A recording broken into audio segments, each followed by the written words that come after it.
নমস্কার বন্ধুগণ। রাষ্ট্রবিজ্ঞান বিভাগের আজকের আলোচনা ঐতিহাসিক বস্তুবাদ বা ঐতিহাসিক বস্তুবাদী তত্ত্ব। তো শুরুতেই বলবো যে যদি রাষ্ট্রবিজ্ঞান বিভাগের কোনো নোটের আপনার প্রয়োজনীয়তা থেকে থাকে তাহলে এই চ্যানেলটিকে সাবস্ক্রাইব করুন। এই ভিডিওটি যদি ভালো লেগে থাকে তাহলে এই ভিডিওতে একটা লাইক দিন, তাহলে আমরা আরও কাজ করতে অনুপ্রাণিত হব। এবং কোন কোন বিষয়ে আপনাদের নোটের প্রয়োজন আছে সেটা আমাদের কমেন্টের মাধ্যমে জানান, তাহলে আমরা চেষ্টা করব সেই বিষয়ে আপনাদেরকে নোট তৈরি করে দেওয়ার। তো শুরু করা যাক আজকের আলোচনা। মার্ক্সীয় দর্শনের মৌলিক ও প্রধান সূত্রসমূহের মধ্যে বিশেষ গুরুত্বপূর্ণ হল দ্বন্দ্বমূলক ও ঐতিহাসিক বস্তুবাদ। বস্তুত মার্ক্সীয় দর্শন বলতে বোঝায় বস্তুবাদী দর্শনকে। মার্ক্স নিজে ঐতিহাসিক বস্তুবাদ কথাটি ব্যবহার করেননি, তবে মার্ক্সবাদীরা এ কথাকে ব্যাপক অর্থে ব্যবহার করেছেন। ঐতিহাসিক বস্তুবাদ হল বস্তুবাদেরই অংশ। মানব সমাজ ও তার ইতিহাসের প্রকৃতি আলোচনার ক্ষেত্রে দ্বন্দ্বমূলক বস্তুবাদী তত্ত্বের প্রয়োগকেই ঐতিহাসিক বস্তুবাদ বা ইতিহাসের বস্তুবাদী ব্যাখ্যা বলে অভিহিত করা হয়। স্ট্যালিন তার ডায়ালেকটিক্যাল অ্যান্ড হিস্টোরিক্যাল মেটেরিয়ালিজম শীর্ষক গ্রন্থে ঐতিহাসিক বস্তুবাদের ধারণার ব্যাখ্যা দিয়েছেন। তার অভিমত অনুসারে দ্বন্দ্বমূলক বস্তুবাদের মূল নীতিগুলিকে সমাজ জীবনে অনুশীলনের ক্ষেত্রে প্রয়োগ করাকেই ঐতিহাসিক বস্তুবাদ বলে। দ্বিতীয় পয়েন্ট, ঐতিহাসিক বস্তুবাদের অর্থ। কার্ল মার্কস ইতিহাসের ধারা ব্যাখ্যার ক্ষেত্রে দ্বন্দ্বমূলক বস্তুবাদ দৃষ্টিভঙ্গি গ্রহণ করেছেন। দ্বন্দ্বমূলক বস্তুবাদী দৃষ্টিভঙ্গি গ্রহণ করেছেন। সমাজের পরিবর্তন ও অগ্রগতির মধ্যে শ্রেণী সংঘাত বর্তমান থাকে। মানব সভ্যতার ইতিহাসে যুগে যুগে তা পরিলক্ষিত হয়। মানব সমাজ পরিবর্তিত, বিকশিত ও উন্নত হয় এই বিরোধ সংঘর্ষের ফলে। সামগ্রিক বিচারে সমাজের এই পরিবর্তন ও অগ্রগতির মূলে বিশেষ বিধিবিধান বা নিয়ন্ত্রণ শক্তির ক্রিয়া পরিলক্ষিত হয়। এই বিষয়ে সাধারণ তথ্যকেই বলা হয় ঐতিহাসিক বস্তুবাদ। প্রকৃতপক্ষে ঐতিহাসিক বস্তুবাদ হল সমাজ জীবনের যাবতীয় ঘটনাকে অনুধাবনের ক্ষেত্রে এক সাধারণ তত্ত্ব বা পদ্ধতি। মানব সমাজের উৎপত্তি, বিকাশ, বৈপ্লবিক রূপান্তরের বিজ্ঞান হল এই ঐতিহাসিক বস্তুবাদ। সমাজ জীবনের ব্যাখ্যা ও বিশ্লেষণের সঙ্গে ঐতিহাসিক বস্তুবাদ সম্পর্কযুক্ত। মূল বিষয় বা ঐতিহাসিক বস্তুবাদের মূল প্রতিপাদ্য বিষয়। মার্ক্সের মতানুসারে সামাজিক, রাজনৈতিক ও অন্যান্য বিষয়াদি নিয়ন্ত্রিত হয় অর্থনৈতিক ব্যবস্থার দ্বারা। এই অর্থনৈতিক ব্যবস্থা হল সমাজের বুনিয়াদ বা ভিত। অর্থনৈতিক অবস্থার দ্বারা ইতিহাস আবর্তিত ও বিবর্তিত হয়।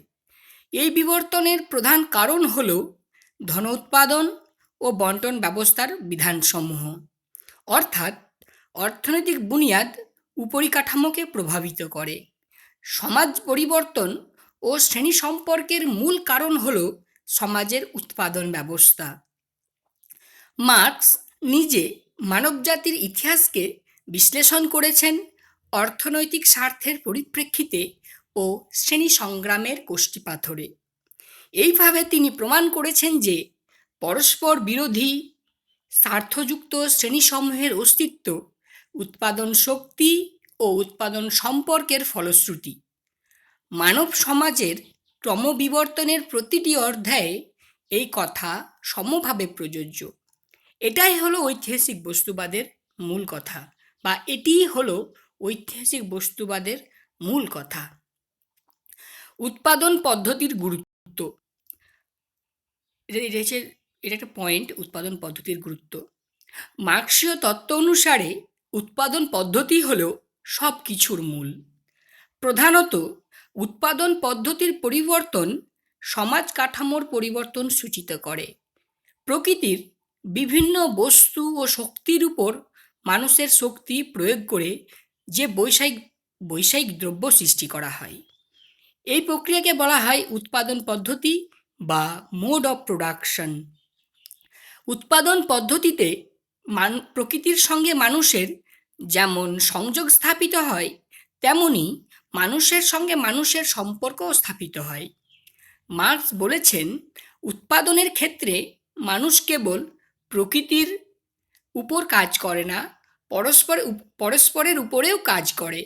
বিশেষ সহযোগিতা এবং তাদের কাজের পারস্পরিক আদান প্রদানের মাধ্যমে উৎপাদন সম্ভব হয়, এবং এই উৎপাদন হলো সকল ক্ষেত্রেই সামাজিক উৎপাদন, যা মানুষ পারস্পরিক সহযোগিতা ও নির্ভরশীলতায় উৎপন্ন করে।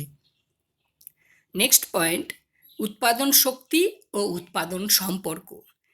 যে কোনো নির্দিষ্ট সমাজের উৎপাদন পদ্ধতি বা মোড অফ প্রোডাকশন গড়ে ওঠে উৎপাদন শক্তি, প্রোডাক্টিভ ফোর্স এবং উৎপাদন সম্পর্ক বা প্রোডাকশন রিলেশন এর সমন্বয়ে।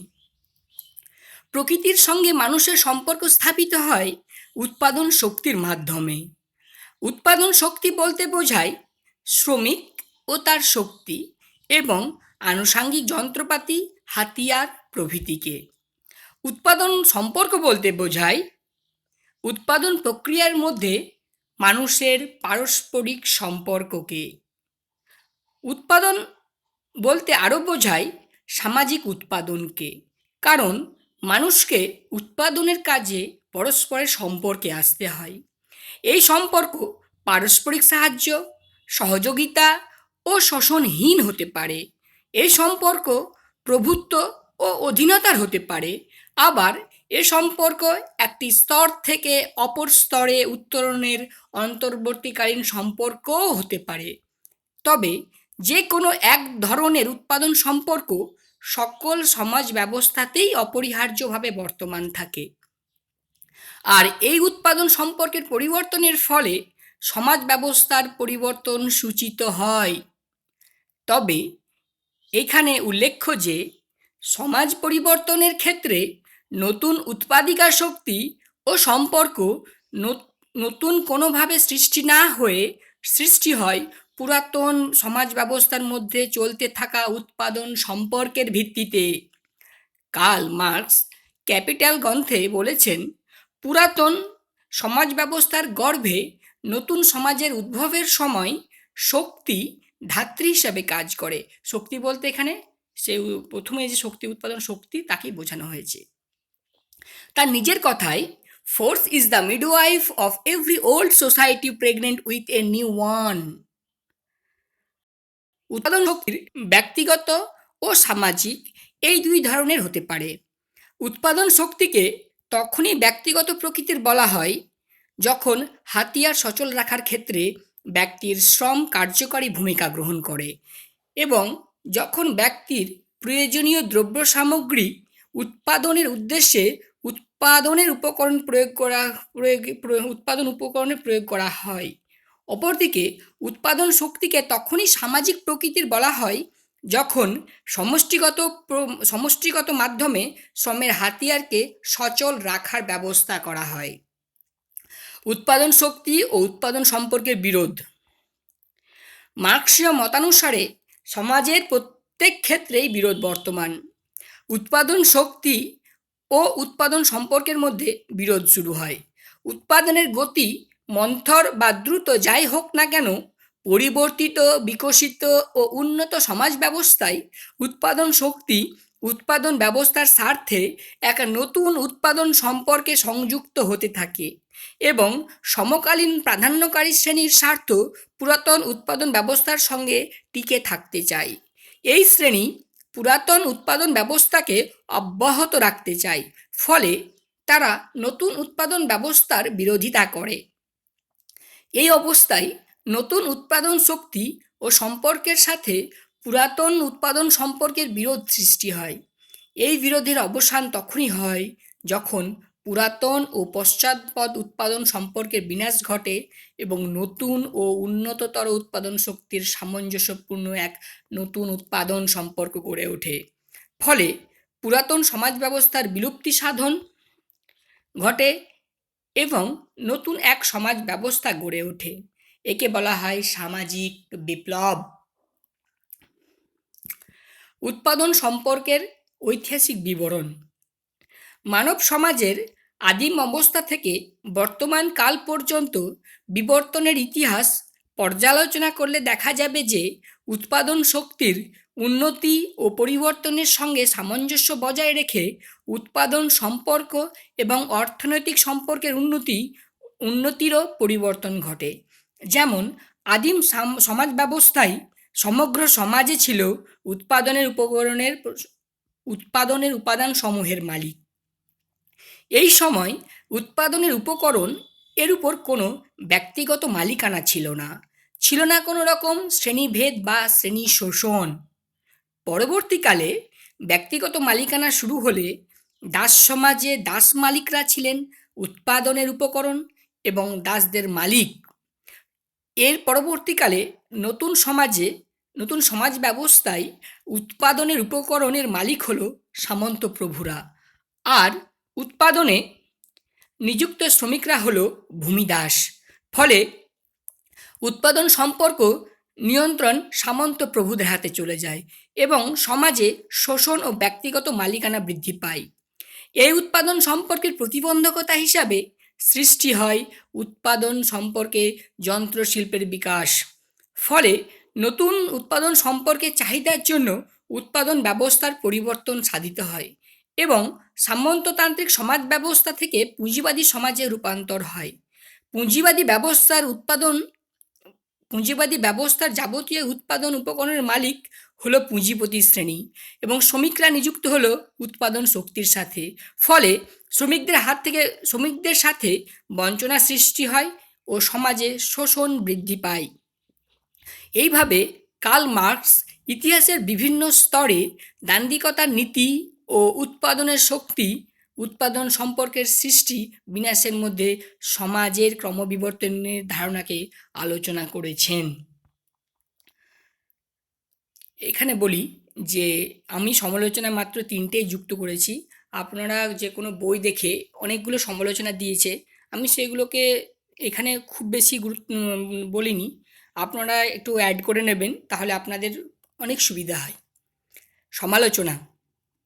কার্ল মার্কস সমাজের বিবর্তনের ক্ষেত্রে অর্থনৈতিক সম্পর্ক তথা উৎপাদন সম্পর্ককে অতিমাত্রায় গুরুত্ব দান করেছেন। কারণ সমাজ বিবর্তনের ক্ষেত্রে ধর্ম, দর্শন, সময় নির্ভরতা, সামাজিক ও রাজনৈতিক পরিস্থিতি প্রকৃতির গুরুত্বকে কখনোই অস্বীকার করা যায় না। কার্ল মার্কস ঐতিহাসিক বস্তুবাদকে আলোচনা করেছেন শ্রেণী ও শ্রেণী দ্বন্দ্বের প্রেক্ষিতে, কিন্তু মানব ইতিহাস শুধুমাত্র শ্রেণী দ্বন্দ্বের ইতিহাস নয়, শ্রেণী সহযোগিতারও ইতিহাস বটে। সমাজ পরিবর্তনের মূল কারণ শুধুমাত্র অর্থনৈতিক বা উৎপাদন সম্পর্কের পরিবর্তন নয়, ফলে সমাজ পরিবর্তনের সঠিক কারণ এই তথ্য থেকে জানা যায় না। উপসংহার। মার্ক্সীয় দর্শনের ঐতিহাসিক বস্তুবাদের বিরুদ্ধে বহু ও বিরূপ সমালোচনা থাকলেও রাষ্ট্রচিন্তার ইতিহাসে ও সমাজ পরিবর্তনের চিন্তাধারায় মার্ক্সের ঐতিহাসিক বস্তুবাদের গুরুত্ব সর্বজন বিদিত। কারণ সমাজ পরিবর্তনের ক্ষেত্রে উৎপাদন সম্পর্কের গুরুত্ব অপরিসীম। সমাজে অর্থনৈতিক সম্পর্ক পরিবর্তিত হলেই সমাজের বিভিন্ন পরিবর্তন দেখা যায়। তাছাড়া অনেকের মতে মানব সমাজের একমাত্র বৈজ্ঞানিক বিশ্লেষণ হল ঐতিহাসিক বস্তুবাদ। মানব সমাজের বিকাশের মূল সূত্রের সন্ধান এখান থেকেই পাওয়া যায়। তাছাড়া মানব সমাজের অতীত, বর্তমান ও ভবিষ্যৎকে খুব সুন্দরভাবে চিত্রায়িত করেছে এই ঐতিহাসিক বস্তুবাদ। তাই মার্ক্সবাদীদের ভাষায় ঐতিহাসিক বস্তুবাদ হল রাষ্ট্রচিন্তার ইতিহাসে মার্ক্সের সর্বশ্রেষ্ঠ অবদান। নোটটা এখানেই শেষ হলো। আপনাদেরকে আবার বলি, যদি এই নোট আমি একটু এখানে কথা বলি যে এই নোটটিতে একটু কোনো জায়গায় ভুল আছে, কোনো কোনো জায়গায় লাইনেরও গরমিল আছে, আপনারা একটু মডিফাই করে নেবেন, তাতে আপনাদের বেশি সুবিধা হবে। আর বলি, এই নোটটা আমার কাছে ছিল, এই নোটটা আমি যখন কলেজে পড়ি তখন পেয়েছিলাম, সেই জন্য আপনাদের কাছে এখানে উপস্থিত করলাম। আহ, যদি আপনাদের এই নোটটা ভালো লেগে থাকে তাহলে লাইক করবেন। কোন কোন বিষয়ে আপনাদের নোটের প্রয়োজন আছে সেটা আমাকে কমেন্টের মাধ্যমে জানান, আমি চেষ্টা করব সেই নোটটিকে আপনাদের সামনে তুলে ধরার। আর চ্যানেলটিকে অবশ্যই সাবস্ক্রাইব করবেন, চ্যানেলটি সাবস্ক্রাইব করলে আমিও একটু বেশি অনুপ্রাণিত হই আপনাদের নোট তৈরি করে দেওয়ার ক্ষেত্রে। ধন্যবাদ।